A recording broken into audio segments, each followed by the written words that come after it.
Good day, everyone. Our report for today's video is all about female ruminant animal reproductive system, its parts and function.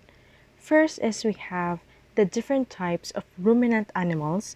We have cattle, sheep, goats, and camel. So we have here the cattle. Vulva is the external opening to the reproductive system. It has three main functions, which are the passage of urine, the opening for mating, and serves as the part of the birth canal. Included in this structure are the lips and clitoris.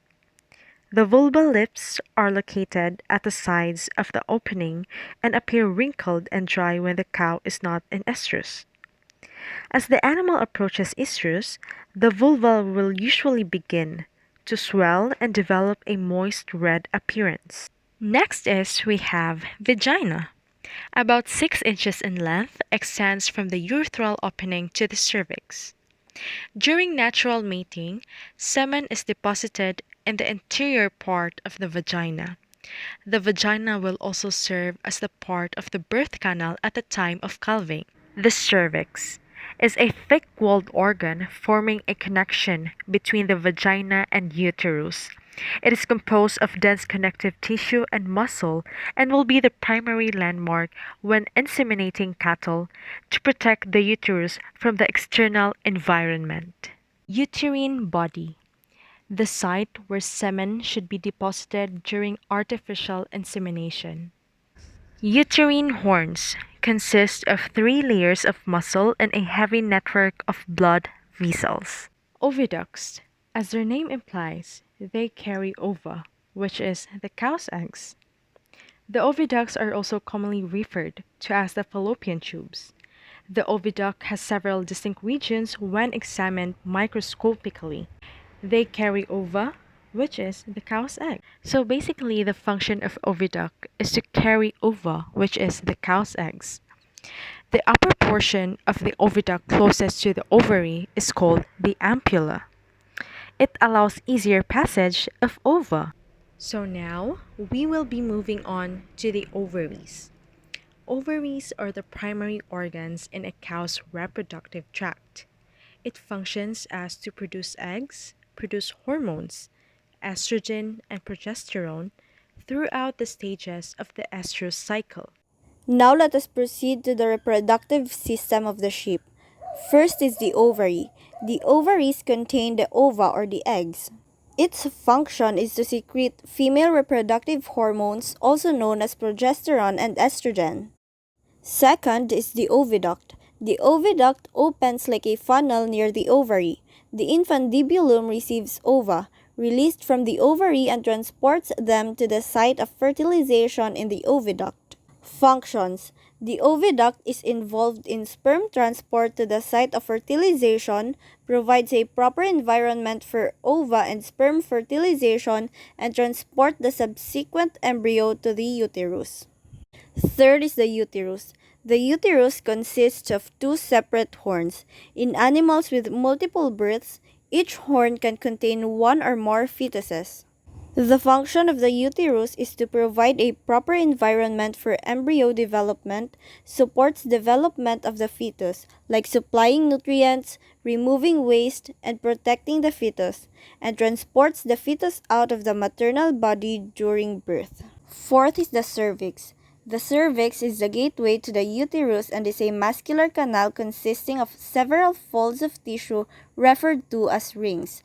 The cervix has relatively little smooth musculature.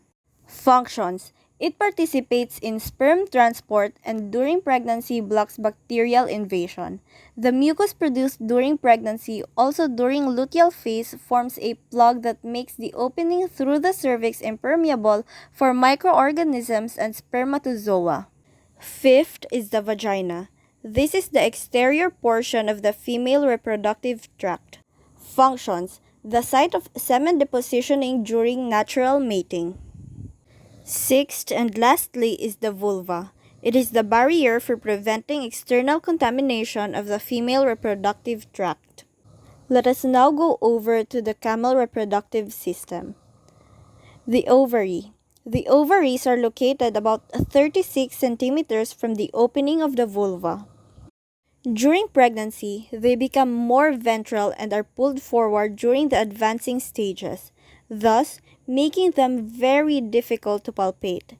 The left ovary is generally more cranioventral in position than the right ovary. Oviduct. As in other mammalian species, the oviducts play an important role in storage of sperm, fertilization, and early embryonic development. Unique arrangement allows prolonged storage of large numbers of spermatozoa.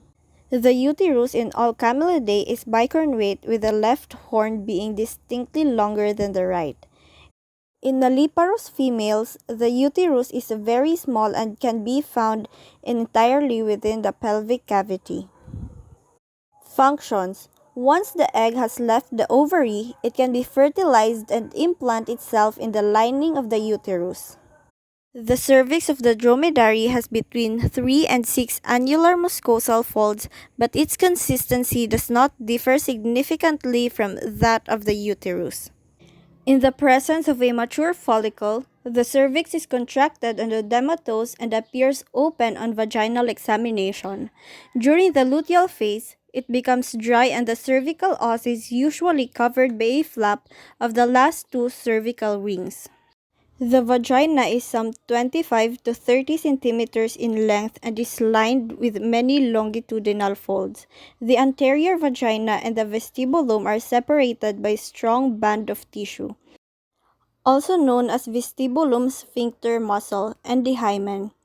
This structure is very tight in nulliparous or young animals and can make manual examination of the vaginal cavity very difficult.